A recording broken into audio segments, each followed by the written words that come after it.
औज़ बिल्लाहि मिनश शैतानिर रजीम बिस्मिल्लाहिर्रहमानिर्रहीम। Informative studio को देखने और सुनने वालों को अस्सलामु अलैकुम। दोस्तों, इंसान आज चांद पर पहुंच गया है। ये इंसान की सदियों पुरानी ख्वाहिश थी। शायद इंसान इसी ख्वाहिश के साथ ही पैदा हुआ था। आज भी मासूम बच्चे चांद को देखते और सोचते हैं जैसे वो इसे गोद में भर लेंगे। न जाने कब से दादियाँ अपने पोतों को चांद की बढ़ैया की कहानी सुना रही हैं। चांद से इंसानों की इस गैर मामूली दिलचस्पी के बावजूद गुज़श्ता सदी के निफ्स तक चांद पर जाने का ख्वाब देखने वाला अहमक समझा जाता था। ऐसा ही एक अहमक रॉबर्ट हैचिंग-कोडार्ड था। रॉबर्ट अमेरिका की रियासत मैसाचुसेट्स में 1882 में पैदा हुआ। 1911 में इसने क्लर्क यूनिवर्सिटी से PhD की डिग्री हासिल की और प्रिंसटन में पढ़ने लगा। लेकिन 1914 में वो वापस आ गया और इसने रॉकेट साजी के लिए तजर्बे शुरू किए। दोस्तों, रॉकेट ही वो जरिया था जिसके सारे इंसान चांद तक पहुंचने में कामयाब हो सका। रॉबर्ट का ख्याल था कि अगर तेज रफ्तार और बुलंदी तक पहुंचने वाले रॉकेट तैयार हो जाएं तो चांद तक पहुंचना आसान हो जाएगा। वो रॉकेट बनाने के लिए मुख्तलिफ तजुर्बात में मसरूफ रहता और आसमानी फिजा से दिलचस्पी लिया करता था। इसकी इन मसरूफियात की वजह से लोग इसे सनकी समझते और इसका मजाक उड़ाया करते थे, लेकिन वो सबसे बेपरवाह अपने काम में लगा रहता था।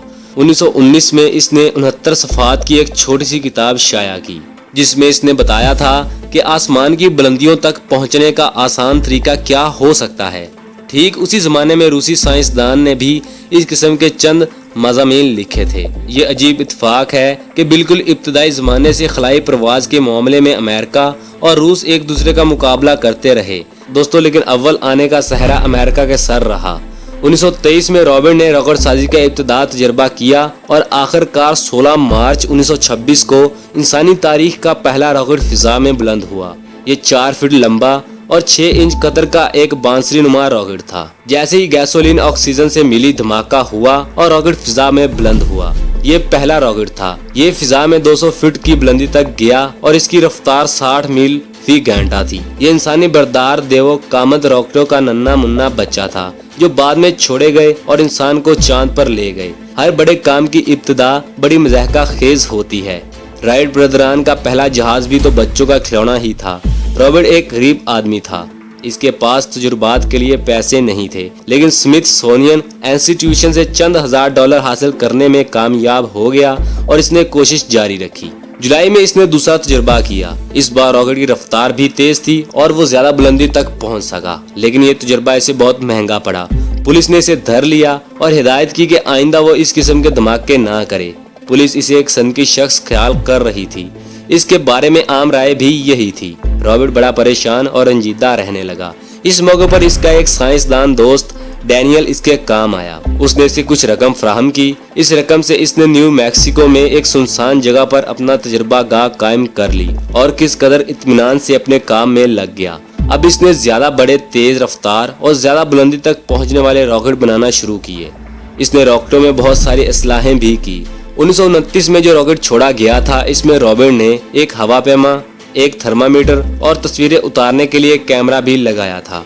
गोया ये पहला रॉकेट था जो आलात से लैस था। बाद के तजुर्बात में इसने इस्लाहें की जो आज भी रॉकेट साजी में इंतहाई मुफीद ख्याल की जाती हैं। अब इसके रॉकेट की रफ्तार 550 मील फी घंटा पहुंच गई थी। वो 1.5 मील की बुलंदी तक जा सकते थे। इसने ऐसा तरीका भी इजाद किया जिसकी मदद से रॉकेट को परवाज के दौरान काबू भी रखा जा सके और ख्वाहिश के मुताबिक इसकी सिमत को मोड़ा जा सके। इसने कई मरहलों वाला रॉकेट भी तैयार किया था। गोया आज के रॉकेट के लिए इब्तदाई नमूना इसी शख्स ने फराहम किया था, लेकिन इसकी बदकिस्मती थी कि हुकूमत ने इसके कामों से कभी दिलचस्पी नहीं ली और वो तमाम जिंदगी गुमनामी में गुजार कर मरा। अलबत्ता दूसरी जंग अजीम के दौरान हुकूमत ने इसकी तरफ तवज्जो दी और इसे ऐसे रॉकेट तैयार करने के लिए रुपया फराहम किया जो बहरिया के जहाज़ों से हवाई जहाज़ों की परवाज के लिए मुफीद हो सके। ठीक उसी ज़माने में रॉबर्ट के असूलों को सामने रख कर जर्मनी के साइंसदानों ने बड़े रॉकेट बनाना शुरू किए। अगर ये रॉकेट वक्त पर बना लिए गए होते तो दूसरी जंग अजीम में जर्मनी की फतह कमोबेश यकीनी थी। इसी बात से अंदाजा किया जा सकता है कि रॉबर्ट ने रॉकेट साजी को किस हद तक तरक्की दे ली थी। ये काम इसने तनहा किया था। इसके लिए इसे हुकूमत ने कोई मदद नहीं दी। अगस्त 1945 में जब इसका इंतकाल हुआ तो खलाई दौर शुरू नहीं हुआ था। اس نے خود اپنی عظمت کو اپنی آنکھوں سے نہیں دیکھا، آج اس کی ایجاد نے انسان کو آسمان کی بلندیوں تک پہنچا دیا ہے۔ تو دوستو یہ تھی راکٹ کے متعلق معلومات جو ہم نے آپ کو فراہم کی۔ امید ہے آپ کو پسند آئی ہوگی۔ ویڈیو پسند آنے کی صورت میں ویڈیو کو لائک، شیئر اور چینل کو سبسکرائب ضرور کریں تاکہ آپ کو ہماری ہر نئی آنے والی ویڈیو کا نوٹیفیکیشن پہنچ سکے۔